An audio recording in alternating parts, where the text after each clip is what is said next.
April 1942. The US Navy is preparing a mission so secret, even most of the men on this ship don't know its target. On the deck of the USS Hornet, they are loading something that defies all logic. 16 giant, land-based B-25 bombers. These planes were never designed to take off from a carrier. Their wingspan is too wide, their weight is too great. The pilots are training for a takeoff that seems suicidal. One question hangs in the salt air. Why? What target could possibly justify such an insane risk? To understand the why, we must go back to the ashes of Pearl Harbor. America was on its back foot. The Japanese Empire seemed unstoppable, its relentless advance swallowing up territory across the Pacific. Its homeland was considered an invulnerable fortress, protected by thousands of miles of ocean. American morale was shattered. A cloud of defeat and despair hung over the nation. President Roosevelt, sensing the urgency, demanded his generals find a way to strike back, to hit the heart of Japan itself, and prove to the world that America was not broken. They needed a shock to the system. They needed a miracle. What they got was a crazy idea. The crazy idea was this: launch those big B-25s from an aircraft carrier. It was a concept that pushed the very limits of aviation and naval doctrine. To make it work, everything non-essential had to be stripped from the bombers to make room for every last drop of fuel. Machine guns were replaced with black-painted broomsticks to fool enemy fighters. Top-secret bomb sites were removed. Every pound mattered. The man chosen to lead this near-suicidal mission was a legendary aviator and engineer, Lieutenant Colonel Jimmy Doolittle. He was a force of nature, a man famous for pushing boundaries. He didn't just plan the mission, he lived it, ensuring he was the first to test the incredibly short takeoff. He wouldn't ask his men to do anything he wouldn't do first. He would pilot the lead bomber. The plan was to get within 400 miles of Japan, launch under the cover of darkness, and fly to friendly airfields in China. But fate intervened. 650 miles out, still far from the intended launch point, a Japanese patrol boat spotted the task force. The element of surprise was gone.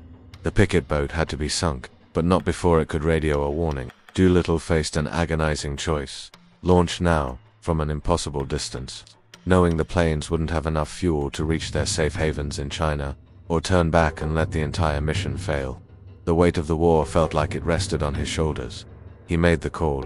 The order was given: Army pilots, man your planes. In a feat of incredible skill and raw courage, all 16 bombers lumbered into the sky. One by one they roared down the pitching deck, their wings dipping perilously close to the waves before clawing for altitude.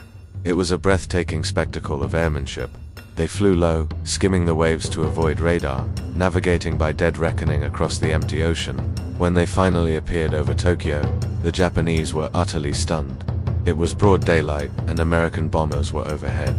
The psychological shock was immense. The bombs fell on shipyards, factories, and military installations. The physical damage was minor, but the blow to Japan's myth of invincibility was catastrophic. For the raiders, the mission was only half over. Now began a desperate, fuel-starved flight into the approaching night, hoping to find friendly territory in the vastness of China. The escape was harrowing, with fuel tanks running dry. 15 planes crash-landed or were abandoned as their crews bailed out into the darkness over China. One plane, critically low on fuel, diverted and landed in the Soviet Union. Most of the 80 raiders survived the initial ordeal, thanks to the immense bravery of Chinese civilians who risked their own lives to hide them from Japanese search parties. But these acts of kindness came at a brutal price.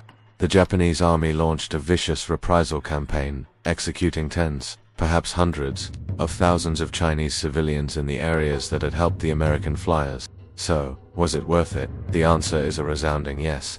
The Doolittle Raid was a colossal propaganda victory that electrified America, lifting the nation's spirits at a crucial moment. In Japan, it caused a crisis of confidence and military panic. They were forced to pull elite fighter units back from the front lines to defend the home islands. This decision to reallocate critical air power directly contributed to their catastrophic defeat at the Battle of Midway just a month later, the true turning point of the Pacific War.